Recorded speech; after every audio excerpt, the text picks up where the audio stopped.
It's not hammer time. It's not time to get a new watch. It's spoilerin time. I'm Tom Merritt. Brian Brushwood is here, and we are going to spoil you silly, Brian. Well, I mean, I'm already spoiled. I prefer the term ruined. Like, I'm ruined. It's done. I'm no good. I'm no good to anyone. I've been spoiled. I'm ruined. Useless. Have you seen The Shield Season 5, Episode 1? I have. Have you seen House of Cards, Episode 6? All the way through Episode 6, yeah. Have you seen the pilot episode of Unbreakable Kimmy Schmidt Took on a look at Netflix? that. That's definitely ruined on that one. Have you seen Episode 12 of The Walking Dead? No.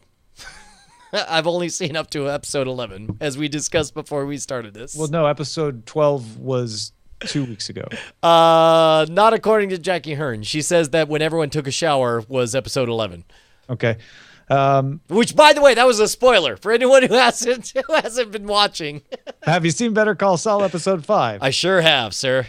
Well, then I've been ruined. Really? Okay, wait a minute. But Episode 12 was March 1st. So you haven't seen last week's or this week's episode. No. All I know, wow, I don't know. Maybe Jackie Hearn's calling me out for the wrong things. I definitely have seen all of the episodes that were available on Amazon Prime through last night. And this morning, I didn't have time to watch last night's episode. Did they enter the city? Yes. Yeah, then that's Episode 12. Oh, Episode 12. Oh, take that, Jackie Hearn. Nah. So where do you want to begin? Let's start with Better Call Saul, Episode 5, or Cinco, as you might say in New Mexico. It is entitled Alpine Shepherd Boy, and wherein poor brother of Jimmy gets sent to the hospital.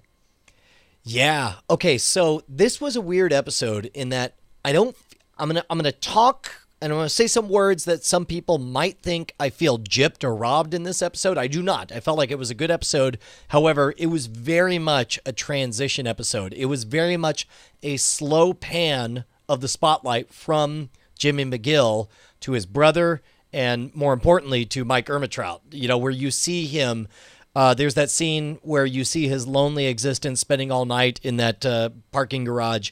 And then what I can only assume with what little information I have, him going to stalk his estranged daughter at the end. You want to start at the end and work backwards from there? Okay, yeah. Let's start with the estranged daughter then.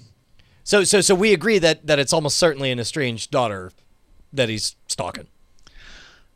Well, isn't that what we learn? I mean, this is one of those weird things where, like, do we spoil something based on what we know from Breaking Bad? But I feel like it's that girl, which he isn't estranged from in Breaking Bad, but he's obviously estranged from in this, whether it's a daughter or a granddaughter. Well, and that's one of the problems with this is that knowing that they when I saw this, knowing what we knew from Breaking Bad, I thought, at this point he's estranged and they're not on the same page and blah, blah, blah. And as a result, when the cops show up and they act like, you know what this is about or whatever, I felt zero tension because I felt like, well, this is obviously related to him. Maybe she's got a restraining order against him or whatever. And that, he violated and he's rolling his eyes and going with the cops for. So as a result, I don't feel like that ending had any teeth, which is why it just felt like a pivot episode rather than anything truly interesting happening. Yeah, it's trying to make you like Mike's story more, right? I felt like when I was watching this that they were leading us out of Saul. They're starting to say, like, all right, you came here for Saul. You came here for Bob Odenkirk. We understand that. But let's start taking you away from that. Let's start showing you Mike's backstory. And I really do like the fact that they're doing that. I am curious to see how well they execute on it, but we all love Mike enough to want to know his backstory. And I really do think that Better Call Saul is aimed at people who watched Breaking Bad. I don't think they really expect a lot of people to watch it who didn't. Yeah, although, and to be honest, I'd be really curious to hear the experience of somebody who watched Better Call Saul first and then watched Breaking Bad. Of course, we won't know that for half a decade or so, especially as Better Call Saul, has this habit of shattering all box office records for cable programming. Well, I think that's why they're not as worried about it, right? They know they have such a huge audience, and that every sequel is going to fall off a little bit, no matter what, and most of the time, not all the time, obviously. That they're willing to go this way, but I'm not disappointed in this. I actually am intrigued. Yeah, well, and again, this is why I prefaced it by saying like it's not an indictment, but let's face facts. Like, very little happened. Basically, Jimmy McGill's brother went to the hospital. He wrestled with the conundrum about whether or not to commit him. He decided, we got a little more insight as to why and how the folks at the firm are freaking out over all of this. To be honest, the star of the show really was Michael McKean, and I really dig his strange, psychotic, neurotic character. I was thrilled that we have out on Front Street that this electromagnetic sensitivity thing is all up in here and not in his body. It was. I felt about that moment the way I felt in the Shield when they were touching on the vaccines cause autism space. It was like, I didn't want any legitimacy to that platform. Yeah. On the other hand, much less controversial. Not that it doesn't have its proponents, but it's a much different power game going on with the electrical sensitivity. Still interesting for them to give that to this guy. And what do you think of Jimmy's decision to take his brother home, really just to stick it to the partners, right? Just to mess with their minds. Well, I mean, because the doctor is right. The doctor is really good. I like this doctor character. Like, she's sensitive. She understands. She kind of knows how to walk the line and keep the patient from, rebelling. She's not just forcing, like, no, but this is the truth. She understands that that's not going to convince the patient. But at the same time, she's right. He doesn't need to be, that's not going to help him to be living at home.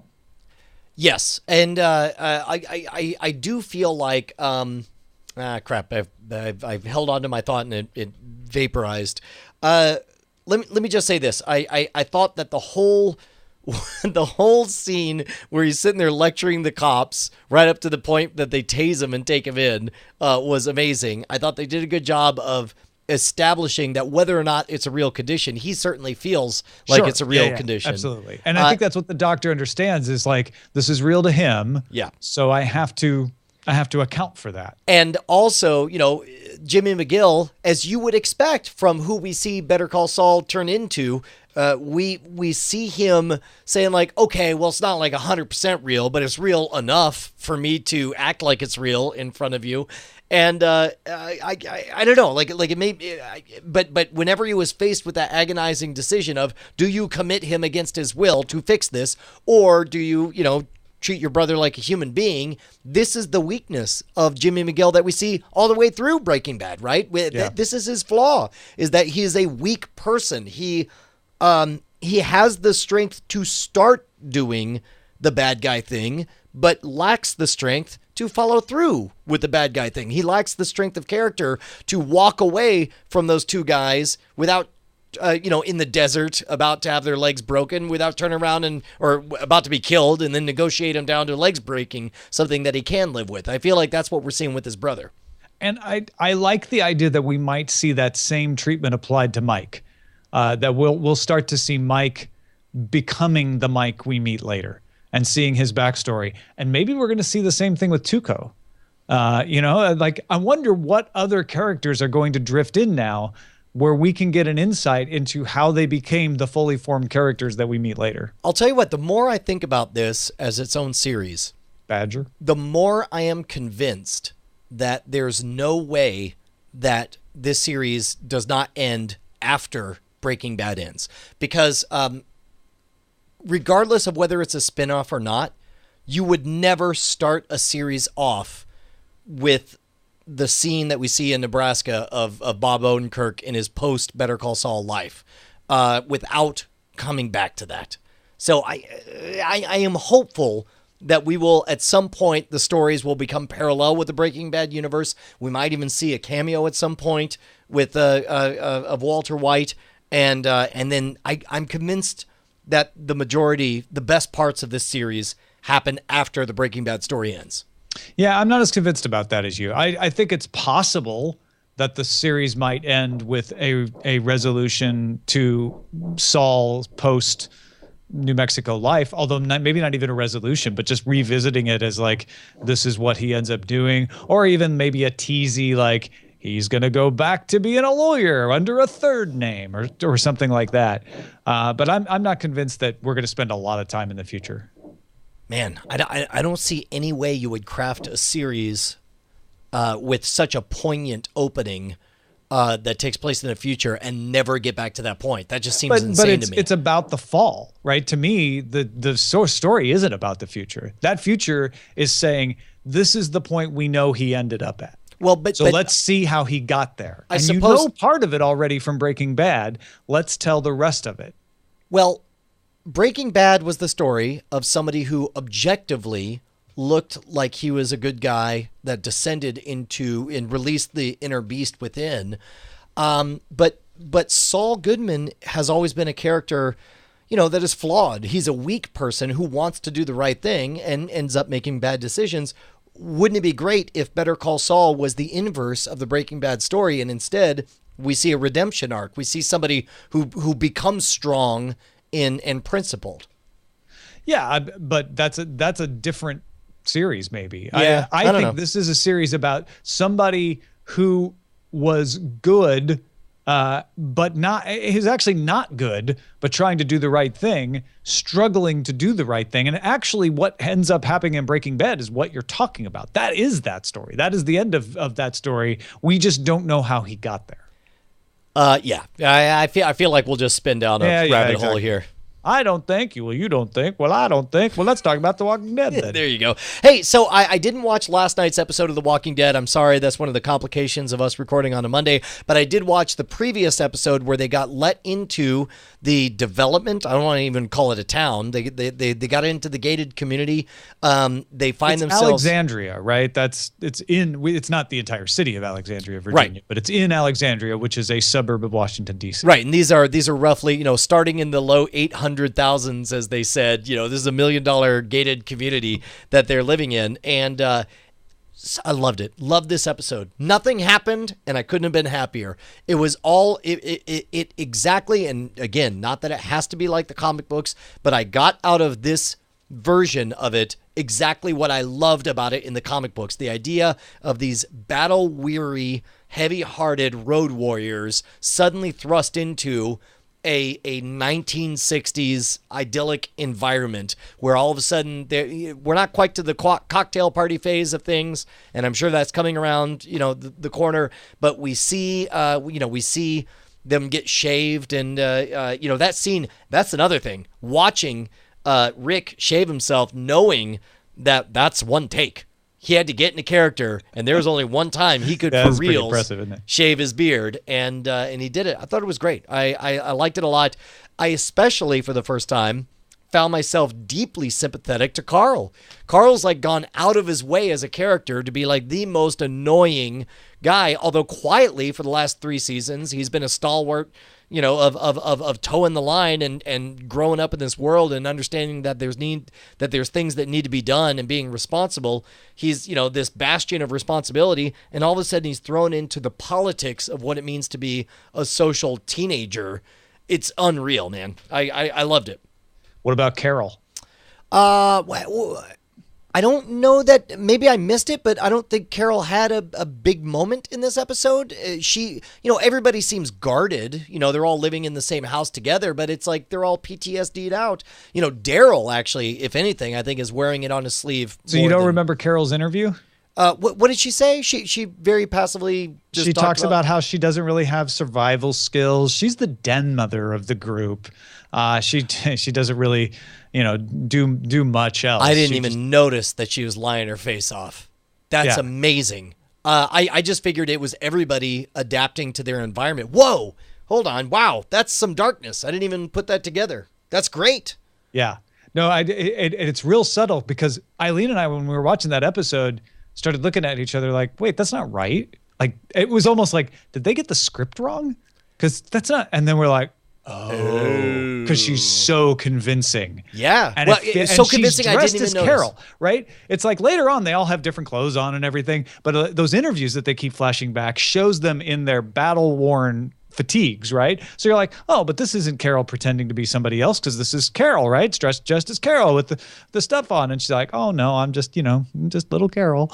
And I'm just like, oh, crap, that's kind of some disturbed stuff. Yeah, Jackie Hearn in the chat says Carol's the one they should be scared of. I didn't even put that together. The idea that she's the kind of person, because this is a hardened, bitter, dark edition of somebody who's swam in these waters before. Oh, and she talks about how much she loved her husband. Yes, her abusive husband. Yes. I think that's one of the early things she says, and I'm like, wait, I think that's inconsistent to her character. Like, I thought it was a script mistake. Like, it was so well delivered. By the way, the whole Carl watching, that girl, escaping out to go take a walk among, the walkers or roamers or whatever they're calling them this week, I thought was completely appropriate. That is exactly how teenagers in the apocalypse would act. It was it's like Julia in 1984. It's like, yeah, of course, they're listening at all times. That's why we lie through our faces at all times. Anyway, you want to have sex? It's like that's the world. It's like, yeah, there's dead people walking around at all times. You want to have sex? Like, that's what I feel like. Stay away from them. You can have some sex. Right, exactly. Yeah. All right. Yeah. Good. I agree with you. Like, this really captures the flavor of the comic book, so much so that I don't care to compare it. Like in the very first season of Walking Dead, I kept pulling out the book and look, oh yeah, this is really like this and this is really like that. And then of course, lots of people got frustrated when it was like, that didn't happen in the comic book and it doesn't make sense. This, I don't care if it's 1-to-1. I don't care that Andrea isn't around anymore. I don't care about any of that. I'm like, this is how it felt when they first came in. And that's all that matters. Yep. No, and they hit all those beats. And again, not even that they needed to hit these beats, but as somebody who experienced these beats in one medium, I really enjoyed experiencing them again.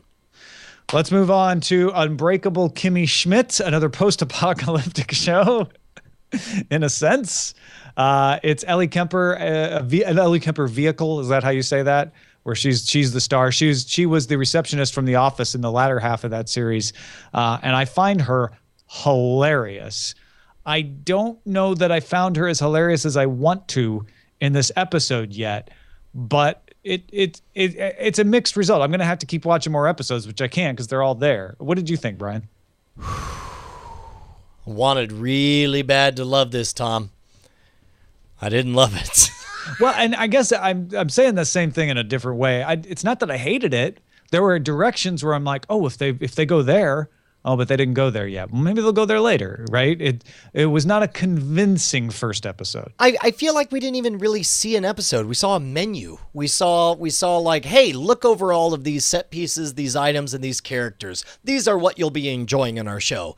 Yeah. I felt like the whole thing was a sizzle reel. I felt no connection to anyone. I felt like not even the people doing it cared about or even wanted us to care about their real situation. Well, now here's one of the interesting things, which is why we definitely have to watch episode 2, in my opinion, is this was an NBC show and it looks like an NBC show. That's what I hated about it. Yes. Right? And NBC passed on it. I'm guessing, I didn't look this up, that NBC passed on this pilot and then Netflix took it. So I wonder at what point they're shooting for Netflix instead of NBC, and if that has any effect on how the show works. First off, I totally believe 100% of that thesis. That I would like to subscribe to your newsletter because I believe your conspiracy theory. I'll say this much. This thing reeks of compromise. It reeks of too many cooks, mixing stuff up, and the poor actress playing Kimmy Schmidt is just told, well, now we're going to go this direction and just, act like crazy and dance and be excited. And there's no real connection in there. You don't believe it. You don't buy it, because I felt like even the actors didn't really know what their role was at given times. That makes perfect sense, because one of the complaints people have of working in the studio system is the suits always have too many notes. And one of the things that people praise and love about Amazon, Netflix, etc., is they just let us create the show. the way we want. So this show could take a big U-turn if that's the case. Dan Wally in the chat says that NBC didn't pass. Netflix offered guaranteed 2 seasons. NBC was going to make it a mid-season replacement. I mean, it sounds like 6 1/2 dozen another, right? It depends on who you read. I mean, NBC says they didn't pass. NBC says, we found a great way forward for this show. Yeah. But some people imply that NBC was not going to make it a mid-season replacement. It felt like all of the characters were made of plastic. I felt like we were seeing a diorama of what the show might be and not the actual show itself. I hope you're right, Tom. I think we should go ahead and watch the next episode. Maybe all of a sudden it'll turn into, something precious and snowflakey. But where Dan Wally may have a point is if NBC was intending this to be a mid-season replacement, and then whether they changed their mind later or not, whatever they did, it ended up at Netflix. We might not see that Netflix effect until season 2, unfortunately. Yeah, in the meantime, though, it's like what I saw so far barely made the cut for me to finish the episode. and again, this isn't a word. I want to love this. I love the idea. I love the setup. I love all of the players in this, all the actors and stuff. But everything about this felt like a forgettable Fox comedy pilot, and that was unfortunate. You almost broke Kimmy Schmidt, is what Brian's trying to say. I mean, she's breaking my heart. How about that? I'll say. Let's blow away a house of cards instead. Episode 6, wherein not Vladimir Putin has Kevin Spacey come to Russia. Yeah, I think the last time we checked in, I'd only watched the first 2 episodes. So we actually have kind of 3 episodes of content to cover. We talked about last time we talked, did we even discuss the whole not Putin thing? Did you? I don't remember whether you had seen. No, I think I only watched the first 2 episodes.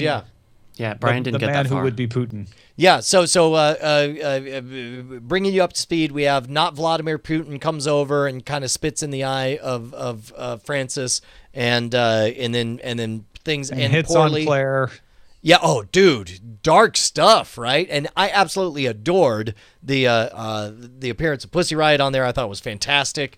No, definitely didn't talk about it because we didn't talk. I don't think we talked about the fact that Pussy Riot actually shows up as Pussy Riot and then is also Pussy Riot playing in the credits. Did we? No, I don't think we did. I loved it. Adored all of that stuff. Thought it was fantastic and great, and it brought a weight to it. And you wouldn't think that this would matter, but all of a sudden it made things feel real in a way that I didn't expect. Then I guess Claire insists in that same episode, like, look, I don't care what things are. You're going to make an appointment. You're going to spend some political capital. You're going to give me the ambassadorship, which he does. And meanwhile, we're seeing, I guess we haven't really checked back in with, what's his name? Obsessed Stamper? with Stamper. Yeah. Oh, no. We the plot we see is Stamper trying to find another home where he can be relevant, right? Well, he gets offered a job that he thinks was engineered by the White House. And so he goes back and throws it in their face, and they say, well, I don't really know anything about it. And he turns it down. And then you have the attorney decide to run for office. Stamper hears about it and knows exactly what's going on and goes and offers his services to them. Yes. And what's interesting is even now, as he tries, to do his best to, it was the Solicitor General, is that what it was? He does his best to sell himself to them. I still don't know that this isn't part of a bigger, Francis Underwood Jr. kind of machination. Well, I think it could go. In fact, if this is as good of a show as it has been to this point, it's both. Yes. It's Stamper saying, I've got Seth breathing down my neck, checking on me, and stopping me from shooting bourbon into my mouth with a syringe. That's my thing. As one does. He's chilling. He's harshing my mellow. So I need to get out of the house. This job will get me out of the house. This job will get me money.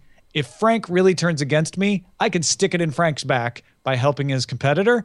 And vice versa, if Frank starts to feel bad, I can play turncoat. And down the road, give Frank everything he wants. Yeah, it definitely feels like I fully expect Stamper to bring this to Frank as the sort of, do you really reject me permanently or not? Because I can hand her to you. Agreed. It totally is like an are you in or out moment.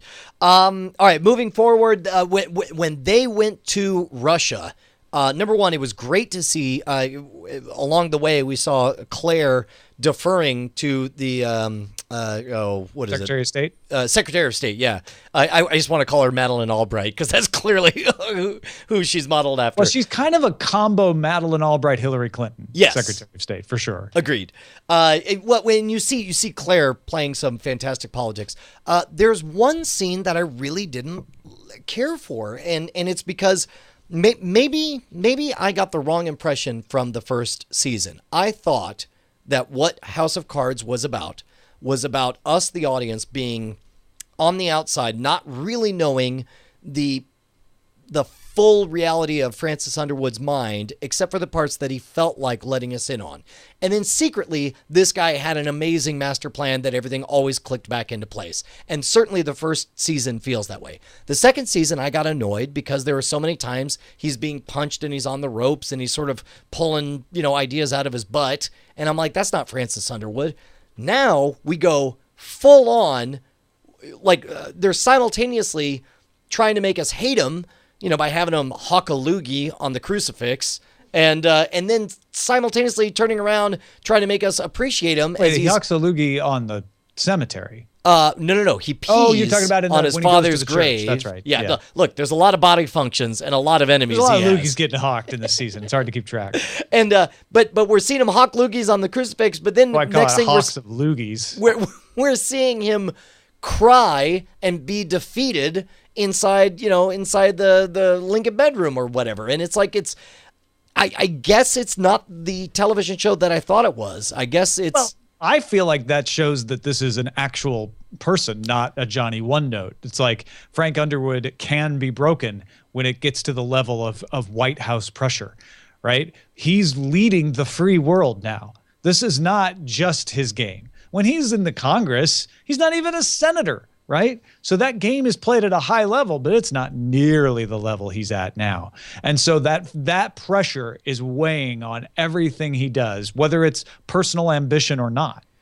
All right, so let's cut to the big money moment when Claire, in the middle of the Kremlin, just goes on a rampage, tearing up the policies and undoing all of the work. Because I really enjoyed watching Victor and Francis come to an accord, like actually working together, speaking as equals with no pretense. It's like, yeah, I can give up on this. I can't do that. I enjoyed all that. This is, to me, it's like the earlier meeting is Putin with President Obama. This is Putin with President Bush. Yeah. This is, I looked into his eyes, I saw his soul, right? Like they're letting us see all the presidents combined in Frank Underwood, even though Gerald Ford is apparently his template. And I loved that too. And it was happened elegantly, right? They were able to say, like, let's actually bring this together. Let's have it happen naturally so that you believe it. And they realize, hey, we're both just wheeler dealers. We just come from different contexts, but we can do this. And then Claire, is it an attack of conscience?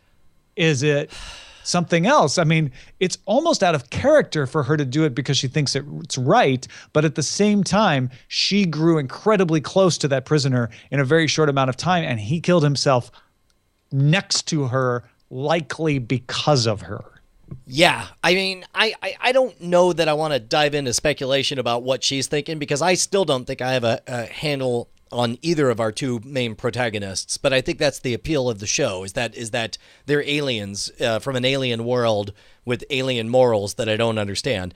But I will say that that seeing the rift between Frank and Claire is very palpable and very direct. And I guess the only other thing we haven't talked about is the writer, the guy he pulls in because he read his review of Monument Valley on iOS. Like, how weird was that to watch him play, Monument Valley? And that first weekend that House of Cards was out on Netflix, Monument Valley sales went through the roof. I believe it. Good. Well, and plus also, like, Monument Valley has a fantastic, story behind it. The person who wrote it, I forget what the tweet is, but it was something to the tune of hey, they told me girls can't make good games, so I made the game of the year, in your face, boys. And it's like, and it's great. And then to have a fictitious president fall in love with a puzzle game based on a review written by, at some, fictional version of Kotaku or GameSpot, and to call in this guy to be his biographer, I thought was, which, by the way, the biographer guy, I loved the bored, simmering anger that everyone just wants to tell him how good his previous book was, and nobody's actually reading his good book. And there's so many characters combined in him, right? Oh, sure. And the awkwardness of like, well, did you buy the new book? You're like, oh, I'm going to buy it on Kindle. It's like ugh. I shuddered for him in that moment. No, this is really good, and I am left, as I know many of you have already seen the rest of the episodes, I am left at the end of this episode really wondering what happens next. I'm glad that I'm caught up exactly with you, because I was bordering on saying things about Claire and Frank's relationship in the last time we talked, because the seeds are plotted in those first couple episodes, but they just keep getting growing and growing and growing. Like separate bedrooms, oh sure, it's the White House, or is it just because of the White House? And by the way, keep in mind, like full disclosure here, Bonnie's right here in the room. Like Bonnie and I, more often than not, end up sleeping in different bedrooms just because like she's got to get up with the kids, and the 7-year-old's constantly coming in, and I may or may not snore, and so it's like I understand the practical reality of having a fluid situation as far as housing at any given time. Well, that's what's beautiful about it, right? Is there's plenty of real practical reasons for that to happen. It's also a tradition of very fancy houses. This is a royal tradition that dates back centuries, that both individuals in a marriage would have their own bedroom, right? None of this means anything prima facie. But they're dropping in these other elements, these things. Oh no, I don't want to sleep in your place tonight. I'm busy. Yeah, I'm still sick. It just keeps building. Well, and that was the moment that it finally occurred to me that something was wrong about it. when he asked, like, so you gonna come back? And she's like, oh, I'm just real busy right now. And then it hit me. I'm like, oh, this is not two-party consensual. This is not a thing that everyone's It might have started two-party consensual, but it ain't anymore. Yeah, correct. All right, let's finish up with The Shield, Season 5, Episode 1, wherein I meet Forrest Whitaker. Oh, right after Lem. Holy cow. Wait, what? Say that again. What about Lem? He goes right after Lem. Wait, what about Lem? He goes right after him. He brings him in. Got it. It says, look, I switched out your heroin. You're in trouble. Why is it always the guys with the conscience that end up on the other side of here? Come on, help me out. And wow, Forrest Whitaker's character is unlikable and manipulative as hell. I'm very interested in where we're going with this. And here's one of those things why I don't really care about minor things being spoiled. You told me Forrest Whitaker was coming. That is a spoiler that some people would have been incensed about. I was like, oh, okay, so he's probably the next captain after Monica. No, he's not. I just jumped to that conclusion. He's not the captain, right? Right. He is IAD, and he is IAD on a mission, and he is the dirtiest, meanest IAD you've ever seen. Meantime, we've got Jennings as the captain. Like, what's up with that? No, I'll not comment on it. Not Jennings, Billings. Yeah, I'm not going to comment on it, given that I know what else happens this season. Sure. No, I'm sure the situation is fluid, and I don't get the sense Billings is necessarily going to be around there forever. Billings is the pencil pusher, right? He's the one who's obsessed with. They went to Wagenbach and said, we would like you to take over. And he's like, no effing way. So they went to the next male white detective to take over. It's almost as though next they would go to someone, like, it seems like Billings. I don't know, if I was going to don't even I don't know me. Look, there's a ton of stuff going on in this episode with Vic and his wife, with suddenly Danny being pregnant, and there's a pool, and the strike team starting to take some vengeance out on the streets, but really, all of that is like, oh yeah, okay, so Vic's down again and doing the BS calls. Yeah, we've seen that before, and he's on his way back up. Okay, fine. IAD's after Vic. Okay, he's faced that before. Oh, Wagenbach's this, he's got a case that's hard to crack, and there's the whole plot about figuring out these vicious stabbings and this beef that's going down and the clock that needs to be stopped. This is all classic S.H.I.E.L.D. It's all very good. I enjoy it. but everything is overshadowed by Forrest Whitaker. Oh my gosh. His presence is just draped over this entire episode, and all you care about at the end of it is, what is this crazy MFer going to do next? Dude, it really is, man. That's a great way to put it. It's this wild card injection where it's like all of a sudden you think you know where stuff's headed, and then you realize, oh wait, literally any ending to this story is on the table. He could grab the wrong guy and throw him in jail. He could grab the right guy and throw him in jail. He could take down the entire barn. He could save the barn. I have no idea. He does not play by the rules, right? And you have that lovely scene with Aceveda where he tries to make him take the gum, and Aceveda's like, no, I know that trick, dude. I'm not taking your gum. And then that pays off very well later when he just sidles up to Mrs. Mackey and like, oh, come on, have the gum. And then she chews it later. It's just so well crafted. Yeah, no, it's great. And by the way, the actor who plays Aceveda, I just caught him in another show. Bonnie, what was it that we House of Cards? No. We see him in a House of Cards a lot. I saw him in another show. Like, I want to say, I don't know, maybe it was an ad for like a broadcast show. Somebody will correct me. But dude, that guy's Benito Mussolini. Benito Martinez. That's not Mussolini. He's a different Benito. No, whatever. Benito Martinez is the guy you're thinking of. Dude, he's great. He's great, and I'm glad he's doing really well. Sons of Anarchy? No, that wasn't what I was Supernatural? It don't matter. He's doing all the shows. That's all that matters. Killing it. I mean, literally in some cases. Yeah, indeed. All right, that is it for Spoilerin Time. Thanks, everybody, for watching. I hope you enjoy it. We do it out of love, and we do it for you.